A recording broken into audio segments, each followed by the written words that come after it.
Hello everyone, welcome on my channel study 100.1 पर। तो आज का हमारा टॉपिक होने वाला है वायसराय से संबंधित। आज का हमारा टॉपिक होने वाला है। तो आज हम वायसराय में लॉर्ड कैनिंग से लेकर चक्रवर्ती राजगोपालाचारी तक सभी वायसराय को अच्छे से डिस्कस करने वाले हैं। तो इससे पहले वाली वीडियो में मैंने बंगाल के गवर्नर, बंगाल के गवर्नर जनरल और भारत के गवर्नर जनरल को अच्छे से पढ़ा दिया था, जिसमें भारत के आखिरी गवर्नर जनरल लॉर्ड कैनिंग थे। और अब हम इससे आगे वायसराय की पदवी को बढ़ाने वाले हैं। ठीक है, तो वीडियो के एंड तक में ज़रूर बने रहिएगा। और आप चैनल पर नए आए हैं तो प्लीज़ चैनल को लाइक कीजिए, कमेंट कीजिए और सब्सक्राइब करना ना भूलिएगा स्टडी 100.1 को। तो चलिए स्टार्ट करते हैं वायसराय को। तो सबसे पहले जो वायसराय हुए थे वे हुए थे लॉर्ड कैनिंग। इससे पहले ये भारत के गवर्नर जनरल थे। ठीक है, तो यह भारत के आखिरी गवर्नर जनरल थे। ब्रिटिश सरकार के यह पहला वायसराय बने। ठीक है, कौन बने? ब्रिटिश सरकार के है पहले वायसराय थे। इसी के समय काल में 1857 का विद्रोह हुआ था। ठीक है, क्या हुआ था?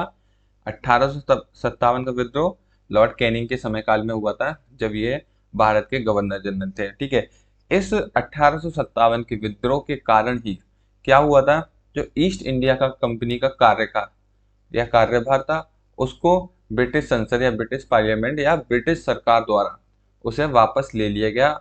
और भारत पर किसने राज करना स्टार्ट किया? ब्रिटिश सरकार द्वारा उसका राज्य स्टार्ट किया गया।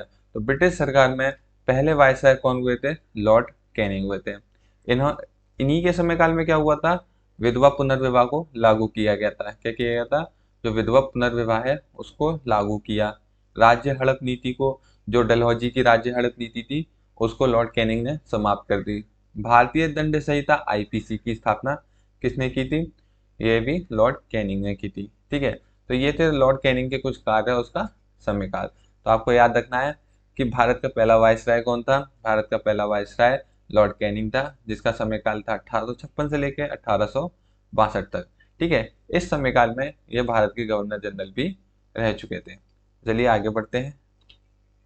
अब बात करते हैं लॉर्ड जॉन लॉरेंस के बारे में। इनका समयकाल कितना था? इनका समयकाल था 1864 से लेकर 1869 ईस्वी तक। इनके समय में भूटान युद्ध 1865, ठीक है, हुआ था, जो द्वितीय एंग्लो भूटानी युद्ध के नाम से प्रसिद्ध था। ठीक है, किसके नाम से प्रसिद्ध था? द्वितीय एंग्लो भूटानी युद्ध के नाम से ये प्रसिद्ध था। और ब्रिटिश भारत था उस समय और भूटान के बीच ये युद्ध हुआ था। किसके इसके बीच हुआ था? ब्रिटिश भारत और भूटान के बीच ये युद्ध हुआ था। इसके बाद थे अगले लॉर्ड मियो। ठीक है, इनके समय काल में भारत में पहली बार जनगणना हुई थी। कब हुई थी? 1872 ईस्वी में पहली बार जनगणना हुई थी। और 1872 में मियो की हत्या शेर अली अफरीदी ने अंडमान और निकोबार द्वीप समूह पर कर दी थी। जो अंडमान निकोबार आइलैंड है, उस पर लॉर्ड मियो की हत्या किसने कर दी थी? शेर अली अफरीदी ने इनकी हत्या कर दी थी। तो याद रखिएगा, लॉर्ड मियो ने अजमेर में एक मियो कॉलेज की स्थापना की थी। क्या की थी? एक मियो कॉलेज की इन्होंने स्थापना की थी। और ये भी याद रखिएगा कि पूरे वायसराय और गवर्नर जनरल में ये एक ऐसे थे जिनकी हत्या कर दी गई थी। ठीक है, तो याद रखिएगा कौन थे जिनकी हत्या कर दी गई थी? लॉर्ड मियो थे जिनकी हत्या कर दी गई थी। उनका समयकाल कब से कब तक था? 1869 से लेकर 1872 के बीच में इनका समयकाल था। अब आगे चलते हैं लॉर्ड लिटन के बारे में। तो इनका जो समयकाल था वह था 1872 से लेकर 1880 तक, लगभग 8 साल का इनका कार्यकाल था। तो वर्नाक्यूलर प्रेस एक्ट इनके समयकाल में आया था। ठीक है, तो कब आया था? 1878 में यह पारित हुआ था। इस एक्ट का क्या मतलब था? इस एक्ट का मतलब था जो भी भारतीय प्रेस हैं, ठीक है, उन पर क्या कर दिए गए थे? कुछ नियंत्रण लगा दिए गए थे, कुछ प्रतिबंध भी लगा दिए गए थे। और वे क्यों लगाए गए थे? जो भी ब्रिटिश सरकार के कार्यों पर उन पर टिप्पणी ना लिखी जाए। ठीक है, इसलिए इन पर नियंत्रण किया जा रहा था और कुछों पर प्रतिबंध भी लगाया जा रहा था। ठीक है, तो यह रूल यूरोपीय अखबारों या पत्रकारों के लिए नहीं था। ठीक है, याद रखिएगा किन के लिए नहीं था यह नियम? यह यूरोपीय पत्रकारों के लिए नहीं था। तो शास्त्र अधिनियम 1878 भी इन्हीं के समयकाल में आया था। और दूसरा अफगान युद्ध 1878 से 1880 किसके समयकाल में हुआ था? यह भी लॉर्ड लिटन के समयकाल में हुआ था। ठीक है, आगे चलते हैं हम। अब बात करते हैं लॉर्ड रिपन के बारे में। तो 1880 से लेकर 1884 के बीच इसका समय काल था। अब इनके समय काल में क्या क्या घटना हुई उनके बारे में हम जानते हैं। तो वर्नाक्यूलर प्रेस एक्ट था, वह क्या कर दिया था, रद्द कर दिया था। ठीक है, वर्नाक्यूलर प्रेस एक्ट किसने रद्द कर दिया था, लॉर्ड रिपन ने रद्द कर दिया था। और ये कब किया था, 1882 ईस्वी में। स्थानीय स्वशासन की व्यवस्था की गई। ठीक है, क्या की गई, स्थानीय स्वशासन की व्यवस्था की गई। एल्बर्ट बिल पर जो विवाद था वह कब हुआ था, 1883 से 84 के बीच में एल्बर्ट बिल पर जो विवाद था वह लॉर्ड रिपन के समय काल में हुआ था। इसका मतलब ये था कि न्यायालय का कोई भी भारतीय सदस्य यूरोपीय अपराधियों के मामलों में सुनवाई नहीं कर सकता है। ठीक है, क्या था ये, जो भी न्यायालय है उसमें भारतीय सदस्यों द्वारा यूरोपीय अपराधियों के मामले में कोई भी सुनवाई नहीं कर पाएगा। ठीक है, अगला था शिक्षा पर हंटर आयोग। ये कब आया था, 1882 में। और जो नियमित रूप से जनगणना थी वह किसके समय काल से शुरू हुई थी, वह लॉर्ड रिपन के समय काल से शुरू हुई थी। ठीक है, याद रखिएगा, जनगणना किसके समय काल से शुरू हुई थी, लॉर्ड रिपन के समय काल से शुरू हुई थी। अब आगे चलते हैं, अब बात करते हैं लॉर्ड डफरिन के समय काल की।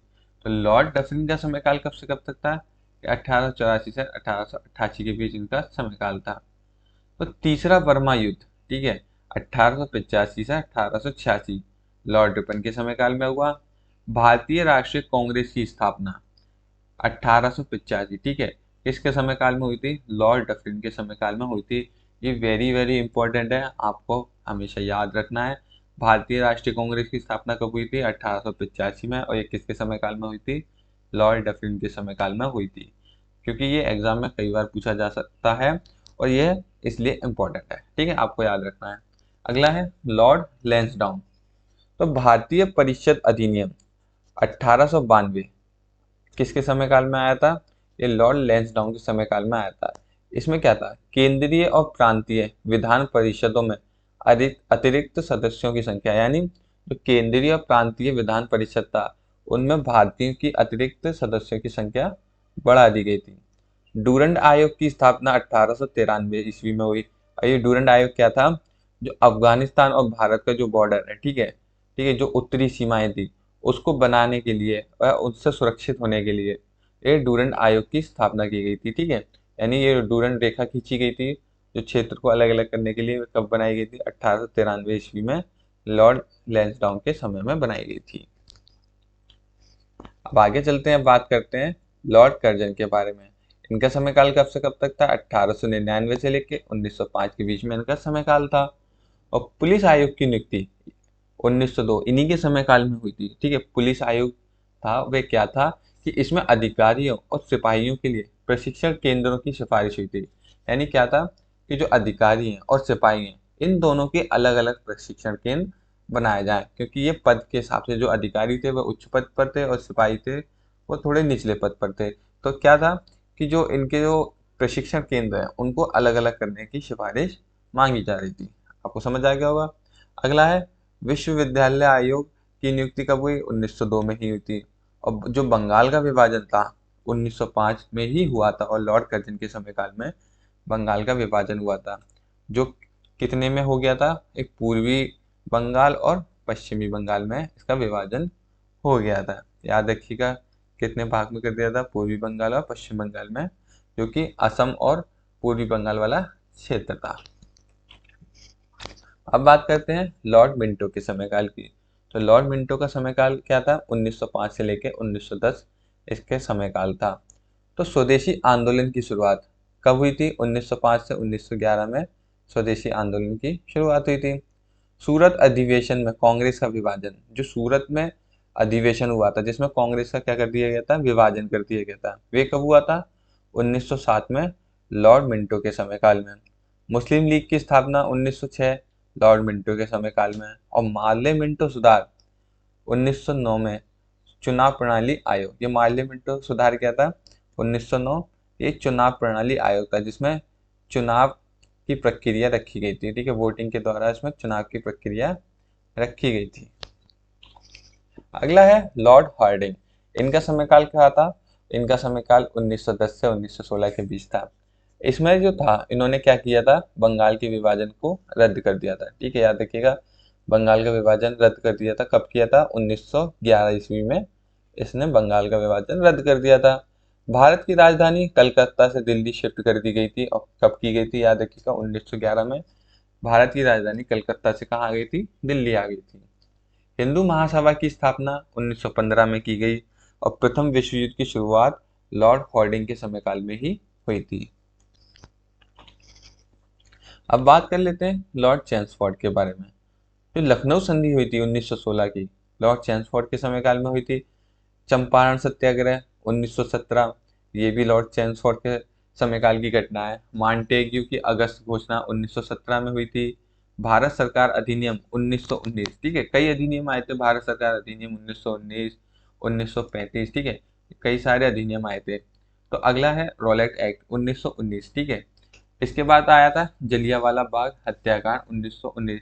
ये भारत की काफी दुखद घटना के नाम से प्रसिद्ध है, जो अमृतसर में जलियांवाला बाग पर जो हत्याकांड हुआ था, जो जिसमें जनरल डायर द्वारा एक सभा पर अनाधुंध गोलियां चलवा दी गई थी, ठीक है। तो जिसमें क्या था, जो गांधी जी हैं उन्होंने केसर हिंद की उपाधि अपनी त्याग दी थी और रविंद्रनाथ टैगोर ने केसर हिंद की अपनी उपाधियां त्याग दी थी, ठीक है। और असहयोग आंदोलन और खिलाफत आंदोलन, ये कब हुआ था? ये भी लॉर्ड चैम्सफोर्ड के समयकाल में हुआ था। असहयोग आंदोलन में क्या था कि जो यूरोपीय और ब्रिटिश की जो भी वस्तुएं थी, जो भी उनकी नौकरियां थी, उनका उपयोग करना इस असहयोग आंदोलन के दौरान क्या कर दिया गया था? बंद कर दिया गया था। और खिलाफत आंदोलन क्या था? खिलाफत आंदोलन मुस्लिम समुदाय में जो था, ये खलीफा के पद को समाप्त किया जा रहा था, इसलिए क्या किया गया था? खिलाफत आंदोलन किया गया था। ये सब घटनाएं किसके समयकाल की हैं? लॉर्ड चैम्सफोर्ड के समयकाल की हैं। अब बात करते हैं लॉर्ड रीडिंग के समयकाल के बारे में। तो इसका समयकाल क्या था? 1921 से 1926 के बीच में। तो चौरा चौरी हत्याकांड 1922 में हुआ, ठीक है। चौरा चौरी हत्याकांड क्या था? ये गोरखपुर की एक दुखद घटना है, जिसमें क्या किया गया था कि कुछ क्रांतिकारियों ने पुलिस थाने पर, जो गोरखपुर में चौरा चौरी नामक जगह पर पुलिस थाना था, उसमें क्या कर दी गई थी? आग लगा दी गई थी, जिसमें कई पुलिसकर्मी जिंदा जल गए थे, ठीक है। जिस कारण क्या था, जो महात्मा गांधी ने अपना असहयोग आंदोलन को समाप्त कर दिया था। अगला है स्वराज पार्टी की स्थापना, वे कब हुई थी? 1922 में ही हुई थी। और अगला है काकोरी ट्रेन डकैती 1925, जो आलमगढ़ और लखनऊ के बीच में, ठीक है। जो काकोरी रेल कांड था, उसमें क्या था कि कई सारा क्रांतिकारियों द्वारा इसमें खजाना लूट लिया गया था। तो ये काफी मात्रा और काफी महंगा था ये खजाना, जो काकोरी रेल कांड में लूट लिया गया था, ठीक है। तो ये था लॉर्ड रीडिंग का समयकाल। अब आगे चलते हैं, बात करते हैं लॉर्ड इरविन के समयकाल की। ये काफ़ी इम्पोर्टेंट है। और इसका समयकाल क्या था? 1926 से लेकर 1931। तो इनके समयकाल की प्रमुख घटनाओं के बारे में जानते हैं। तो साइमन कमीशन का भारत आना किसके समयकाल में था? लॉर्ड इरविन के। ये कब आया था? 1927 में भारत आया था। जो नेहरू की रिपोर्ट थी, वह कब प्रदर्शित की गई थी? 1928 में इरविन के समयकाल में। दीपावली की घोषणा 1929 में आई। कांग्रेस लाहौर अधिवेशन 1929 में ही हुआ। दांडी मार्च, पहला गोलमेज सम्मेलन जो ब्रिटेन में, जो लंदन में हुआ था, ठीक है, 1930 में। गांधी इरविन समझौता, जो कि द्वितीय गोलमेज सम्मेलन के दौरान हुआ था, ठीक है। कौन से सम्मेलन के दौरान हुआ था गांधी इरविन समझौता? 1931 द्वितीय गोलमेज सम्मेलन के दौरान यह समझौता हुआ था। इसके बाद है लॉर्ड विलिंगटन, ठीक है। दूसरा और तीसरा गोलमेज सम्मेलन इन्हीं के समयकाल में हुआ था, ठीक है। 1932 यानी 1931 से लेकर 1932, यानी दो सम्मेलन इन्हीं के समयकाल में हुए, 31 और 32। पूना एक्ट 1932 भी इन्हीं के समयकाल की घटना है। भारत सरकार अधिनियम 1935 किसके समयकाल में आया था? लॉर्ड विलिंगटन के समयकाल में आया था। तो ये क्या है? रिजर्व बैंक ऑफ इंडिया की स्थापना 1935 भारत सरकार अधिनियम के ही द्वारा की गई थी। याद रखिएगा, भारत सरकार अधिनियम में क्या था? रिजर्व बैंक ऑफ इंडिया की स्थापना। अगला है, इसके तहत बर्मा को भारत से अलग कर दिया गया था 1935 में ही। तो भारत सरकार अधिनियम में कितने पॉइंट हैं? 2 पॉइंट याद रखिएगा, ये काफी इंपॉर्टेंट है। रिजर्व बैंक ऑफ इंडिया की स्थापना और दूसरा है बर्मा को भारत से अलग करना, जो कि आज का म्यांमार है, ठीक है। तो यानी भारत में कौन कौन सा हिस्से शामिल थे? म्यांमार तक भारत फैला हुआ था। तो लॉर्ड वेलिंगटन के समयकाल में बर्मा को भारत से अलग कर दिया गया था, तो ये याद रखिएगा आप। अगला है लॉर्ड लिनलिथगो। इनके समयकाल में दूसरा विश्व युद्ध हुआ था। याद रखिएगा इनके समयकाल की प्रमुख घटना क्या है, दूसरा विश्व युद्ध। अगस्त प्रस्ताव 1940 इन्हीं के समयकाल में आया था। क्रिप्स मिशन भी इन्हीं के समयकाल में आया था, और ये कब आया था, 1942 में आया था। गांधी जी का भारत छोड़ो आंदोलन 1942 इन्हीं के समयकाल में शुरू हुआ था। तो याद रखिएगा ये काफी महत्वपूर्ण घटना है लॉर्ड लिनलिथगो के समयकाल की। और इनका समयकाल कब से कब तक था, 1936 से लेकर 1944 के बीच इनका समयकाल था। अब बात करेंगे लॉर्ड वेवल के समयकाल की। तो 1944 से लेकर 1947 के बीच इनका समयकाल था। तो सी राजगोपालाचारी के सीआर फॉर्मूला, ठीक है, क्या था सीआर फॉर्मूला, सी राजगोपालाचारी का जो था वे क्या था, उसको हम थोड़ा सा डिस्कस कर लेते हैं। तो राजगोपालाचारी द्वारा कांग्रेस एवं मुस्लिम लीग के बीच सहयोग बढ़ाने के लिए 10 जुलाई 1944 को एक प्रस्ताव प्रस्तुत किया गया था। ठीक है, क्या किया गया था, कांग्रेस एवं मुस्लिम के बीच एक सहयोग बढ़ाने के लिए 10 जुलाई 1944 को एक प्रस्ताव प्रस्तुत किया गया, जिसे राजगोपालाचारी फॉर्मूले के नाम से जाना जाने लगा था। यह फॉर्मूला अप्रत्यक्ष रूप से पृथक पाकिस्तान की अवधारणा पर आधारित प्रस्ताव था। मुस्लिम लीग और भारतीय स्वतंत्रता की मांग का प्रदर्शन करना था। ठीक है, यानी इसमें क्या था कि जो मुस्लिम लीग है वे क्या करे, भारतीय स्वतंत्रता की मांग करे, ना कि अलग पाकिस्तान की मांग करे। तो ये क्या था, सी राजगोपालाचारी का ये फॉर्मूला था। और कैबिनेट मिशन 1946 इन्हीं के समयकाल में आया, लॉर्ड वेवल के समयकाल में आया था। याद रखिएगा कैबिनेट मिशन 1946 लॉर्ड वेवल के समयकाल में आया था। तो अब आपको ये दोनों पॉइंट अच्छे से समझ आ गए होंगे। आगे चलते हैं, अब बात करते हैं लॉर्ड माउंटबेटन के समयकाल की। ये इनका समयकाल कब से कब तक था, 1947 से लेकर 1948 के बीच इनका समयकाल था। तो इनके समयकाल में ही भारत को स्वतंत्रता मिली थी। तो ये याद रखिएगा, इसी वजह से ये लॉर्ड माउंटबेटन काफी इंपॉर्टेंट है। पूछा जाता है कि किसके समयकाल में भारत को स्वतंत्रता मिली थी, तो लॉर्ड माउंटबेटन के समयकाल में भारत को स्वतंत्रता मिली थी। तो स्वतंत्रता के बाद वायसराय के पद को समाप्त कर दिया गया था। याद रखिएगा वायसराय के पद को स्वतंत्रता के बाद समाप्त कर दिया गया, और गवर्नर जो जनरल का पद था उसको फिर से लागू कर दिया गया था। यानी अब क्या हो गया था, भारत के गवर्नर जनरल का पद लागू कर दिया गया था। तो स्वतंत्र भारत के पहले गवर्नर जनरल कौन थे, याद रखिएगा स्वतंत्र भारत के पहले गवर्नर के बारे में पूछा जाए तो लॉर्ड माउंटबेटन को ही टिक करना है हमेशा। स्वतंत्र, याद रखिएगा इसमें वर्ड आ रहा है स्वतंत्र भारत, तो यानी स्वतंत्र भारत के पहले गवर्नर जनरल कौन थे, लॉर्ड माउंटबेटन स्वतंत्र भारत के पहले गवर्नर जनरल थे। ठीक है, अब आपको लॉर्ड माउंटबेटन की समयकाल अच्छे से समझ आ गया होगा। अब आगे चलते हैं चक्रवर्ती राजगोपालाचारी के समयकाल के बारे में। तो इनका समयकाल कब से कब तक था, 1948 से लेकर 1950 के बीच इनका समयकाल था। तो यह भारत के अंतिम गवर्नर जनरल थे। कौन थे, यह भारत के अंतिम गवर्नर जनरल थे।